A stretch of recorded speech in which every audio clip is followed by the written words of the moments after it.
the deal with airplane peanuts?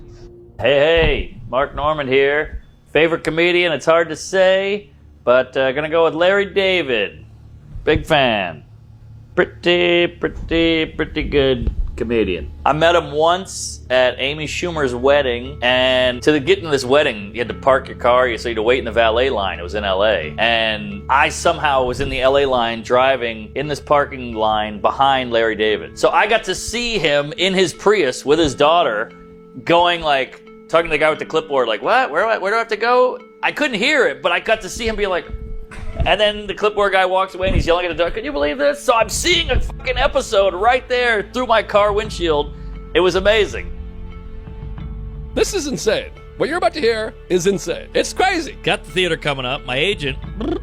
Hey, we got Chicago Theater. You're doing 7 p.m. on Friday night. I go, you got that right, fatty. 7 p.m., that's my usual time. And they go, well, we got a bit of a snafu here. Larry David wants the 7 p.m. slot. He can only do that night. Do you mind going on at 9? And I'm like, oh.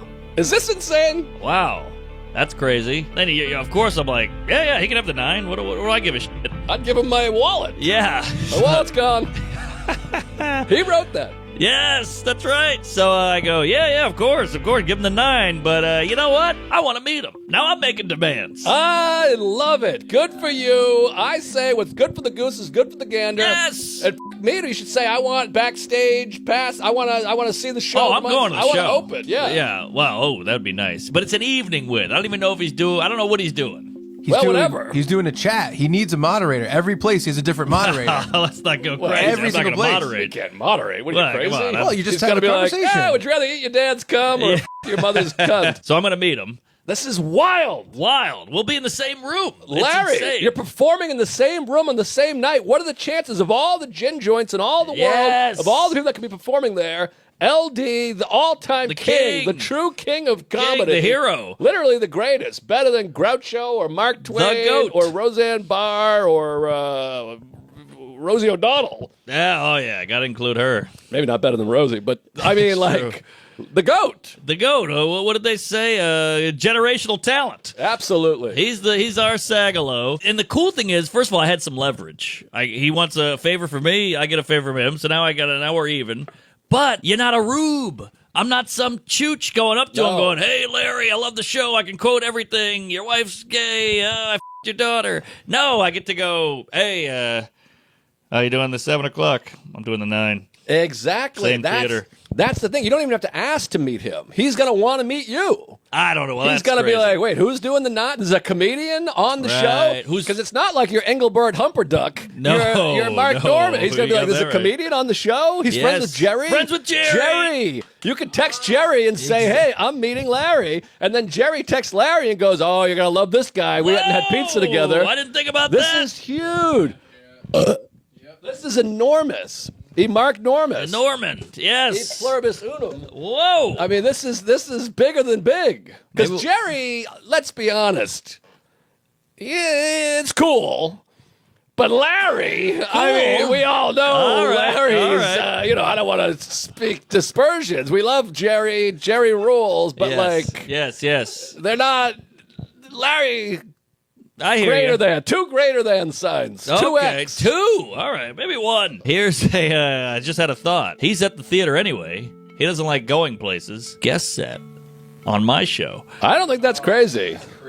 I mean, he hasn't done stand-up since the 40s. It's going to be, hopefully, a sold-out show, a stand-up crowd. My crowd likes him more than me. He walks out, does 8, does the Usted bit. Come on, that's legendary. I think you got to make the offer, obviously. I'll throw it out there as a goof and see what he says. I can't imagine him doing stand-up, but if he does stand-up on the show, I'm going to say this right now. Patreon, I your dick in that chair. I get on my knees. I walk over on my knees. Yes. Take your dick out. Swallow your cum. Yes. Gargle it. Spit it in Chuck's face. Yes. We fire him. Rupert jumps off the top rope. Ass first in my face. for $50. If this guy does stand up on your show, forget about it. And also, by the way, we have to end the relationship. I can't talk to you after that. No. If this guy opens and you come out on his shoulders like Eddie Vedder and Dennis Rodman, I can't talk to you anymore. Well, I got to tell you about the Larry thing. He was miserable. I was miserable. It was bad. It was like a hostage situation. Damn it. I'd rather be waterboarded than go through that again. Because this is like a thing he would hate. Yes. This is like a curb. It's a curb app. Like he has to. Yes. He has to shake your hand and take a photo. Exactly. Just long story short, I'm doing the Chicago theater. Berkowitz goes, hey, Larry wants to do it that night. Can he have the 5 o'clock slot? You move your show from 7 to 8. Just to give a little more breathing room. And I said, no problem, but I get to meet him. And he said, yeah, no problem. That's easy. And I this, was like, this is great. my agent, by the way. Yes. He's a bulldog, but I can imagine he did not enjoy delivering this news to Larry David. I can imagine, too, because I don't think he ever did. Larry was What? in the dark. He didn't know about it? That's why this was so awkward. That's why he's a good agent. He just made it happen. So Larry, his guy, I'm not going to say his name. He's Larry's point man. Okay. I'm not going to say his name because I'm about to this guy right in the ass. I know who it is already. Okay, so I'm in Chicago. Me and DeVito are out at a lunch spot having coffee, talking comedy. We're having a great time. Yes. Anthony DeVito, look him up. Walking around that downtown Chicago. We're in Kalamazoo the night before, no offense. So it was like quite an upgrade. The river going through, the Lake Michigan, the Sears That would be Tower. funny if someone in Kalamazoo is like, what? Chicago's, they don't know? So Larry's guy's hitting me up, and he's going, hey, the show's at 5. You might want to come early, meet him before the show. And I go, oh, well, we're out at lunch. I still got to go shower. I was planning on coming to the show. They're already f***ing you. Exactly.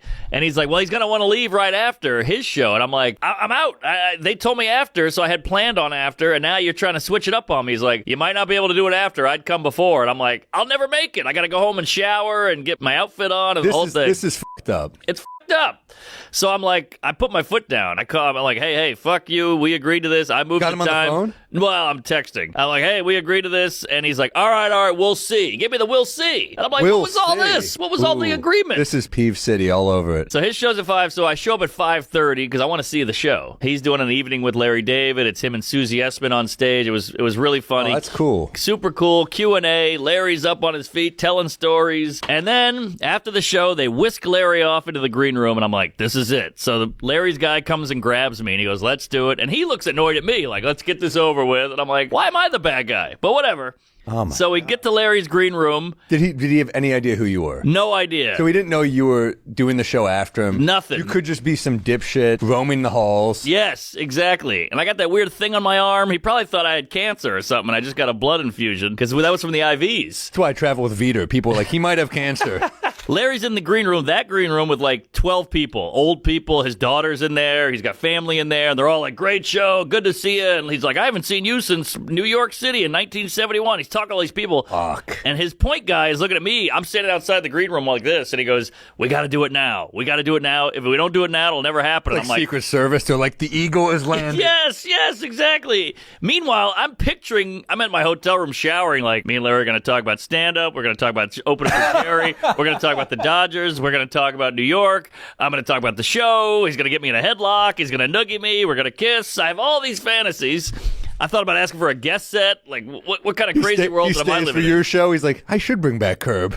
This guy could be my new wacky neighbor. Yes, I f*** his daughter. I thought all kinds of stuff was going to happen. So I'm outside the green room, and he's like, let's do it now. And I'm like, give him a minute. He's talking to some old guy, their old friend. Give him a minute. And he's like, it's now or never. And I'm like, all right, fine. And this pimple, this twerp, he goes, hey, Larry, sorry to interrupt. This guy wants to meet you. And Larry's like, okay. And I just This come in. guy is rough. How about he's doing the show next to you after you? It's sold out. How about he's a stand-up comedian? How about he opens for Jerry? How about he moved his time for you? Give me some context, you queef.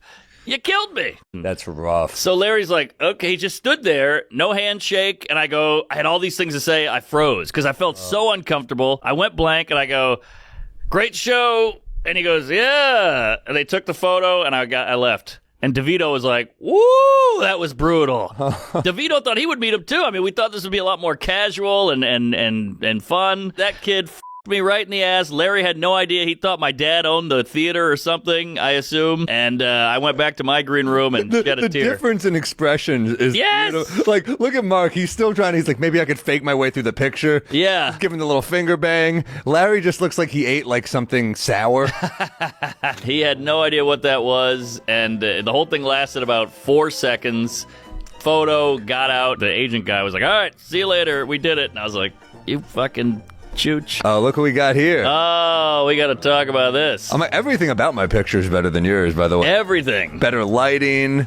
He's smiling. Yeah, Larry does not look happy in yours. I got to smile. Oh, yeah, he hated it. I mean, I told the story. I want to hear your story. So I'm in Austin. My agent reps Larry David now for live events. This is why we're having more trouble selling tickets on the road. We're going up against everybody. Yeah, LD. Not just comics now. It's, Tina Fey and Amy Poehler. Right. Yeah, I'm at the show, and the same agent who introed you is kind of like, hey, Pimple. you want to meet him? And I was like, only if I'm not annoying him. Okay. I don't want to. This is my nightmare, and I'm extra nervous because I know Mark's story. And after the show, I go back there, and I'm like, I'm gonna be quick. I don't want to bother him. And I got the perfect intro until he goes, we have a quick talk, and I go, the show is good, which is all anyone wants to hear. Yes. You just want to hear the show was good. And Yes. He goes, really? And I said, yeah, it was really good. Oh, wow. It was really funny, and I said, I'm a big fan. My favorite episode is Corpse Sniffing Dog, and he smiled. Oh. I was like, I got to smile at it. I love it, because they were talking about callbacks on stage and how much they love callbacks. I love the end where he blows the dog whistle and the dog runs out. I love that. The only hiccup we had. Okay, a hiccup, finally. Minor hiccup, because I tell the agent, I say, get a picture. Like, I don't want to ask. So you say, oh, we should get a picture with you. Because he goes, oh, we talked a little about stand. He goes, you're a stand-up. Oh, you got the stand-up combo. Yeah. Well, the agent goes, this is a really funny stand-up we represent. So he was like, he smiled, and he goes, where you live? And I go, New York. And he was friendly. But I also didn't want to overstay my welcome, so that was it. And then the agent, well, let's get a picture of you two. And right as he says that, a mouthful of hummus and celery. And he's like, and he just looked annoyed. I was like, fuck, my moment. But then he swallowed, and then he smiled again. I got this. Man, I feel like I licked his toes and you got to f him. Yeah. Man, oh man. Is there any chance it's the same agent? It is the same guy. Same exact person? Who listened to us talking about it and felt horrible. Good. You f***ed me. I hope you feel bad. I had the dry run. You got the real show. Dude, we got to ask you something, actually, because Mark met Larry David, had a so-so interaction. I had a quick one. It was pretty good. You were on Curb. I did an episode of Curb. Yeah, right. I did one episode of Curb, but it was amazing. For me, it was like... I was teed up to win. Yeah, Mocha Joe's episode. I was teed up to win pretty hard, I will be honest. Like, I went in there with so much ammunition because the casting director is the person that put me in my very first thing, too. Like, wow. She supported me a lot in my career. So she was great. She was like, this is for you to lose. All you have to do is go in and be yourself. Like, don't screw yourself. They give you a character breakdown, and there's no scene. They just tell you what the details of the character are. So I actually originally auditioned for the guy whose dog was Adolf. Did you? Oh, yeah. Remember that? Yeah. His dog's name was Adolf, and and Larry's like, that's an interesting name. So I auditioned for that, and I played it up, and then Larry was is that when he says Hail Hitler to the dog? Exactly. Yes, his dog. Yeah, so good. So I played it up a little bit as the character and did like a little bit of a German accent for him, and he liked it. I could tell he was interested. And then she's like, takes me in the hallway, and she goes, give it a second. She goes, talks to Larry. She comes back out, and she's like, Larry says that you don't look like one of these Aryan guys. You're a redhead. Like, you don't look like this Aryan German. It's like, it's not going to work. You don't fit the look. And I was like, all right. So I was ready to get in my car, and she's like, no, hold on, hold 1 second. She went back in. They talked for another 3 minutes. She comes back out, and she's like, he wants you to do this other one. Will you try this other one? So she hands me the paper. I went out into the hallway. They took one more audition, and then I was like, I'm ready. I can go now. She's like, you don't want any more time to prepare? And I was like, no. I'll do this. So it was the guy that invented the P-cube, the urinal where the door shuts. Yes. And I went in the room, and I said, I think off the bat, I did the bit. Larry and I were just improving, and I did the bit where I was like, yeah, depending on your penis size, the door automatically censors how big or small your cock is, and that depends on how the urinal shifts up and down, and it'll go doot, small penis detected, and it'll move down. And Larry started chuckling a little bit, and so I just went in harder on this bit of like, I was like, oh, and then, not only recognize like the length of your penis, but the girth may matter, so I just kept going on.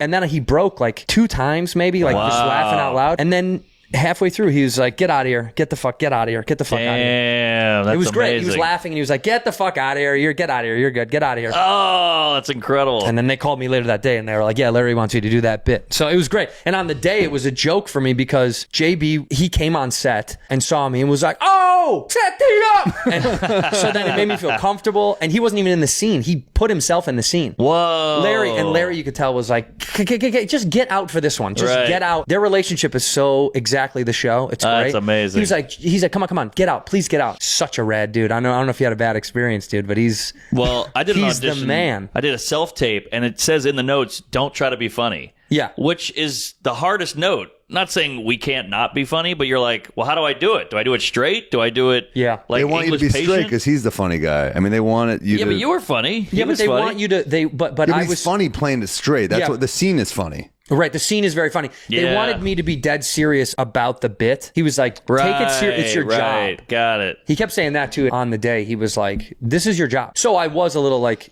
He was like, "Well, why can't we do that?" And I would have to have lines and moments where I'm like, "Well, that's illogical, dude. So I don't know if you know how to build toilets because you don't, and I do. So do Right. you want me to do my job or not?" And that makes Larry get into his second, which that's good. inherently is going to be funny. Yeah. So That's good. they don't want you to try to like get a zinger, but they want you to like layer in enough real world comedy. You know, you're giving him the like, what the fuck? Yeah, That's what he yeah. wants. So if you can give him those layups, then He wants wins. pushback. Yeah, he wants like an annoyance. He wants conflict in every single scene. Yeah. And that's the best part about that guy. That's why his comedy is so simple and yet so particular. I love Joke World. He's the fucking man, dude. If y'all ain't fucking with Joke World, who are you fucking with?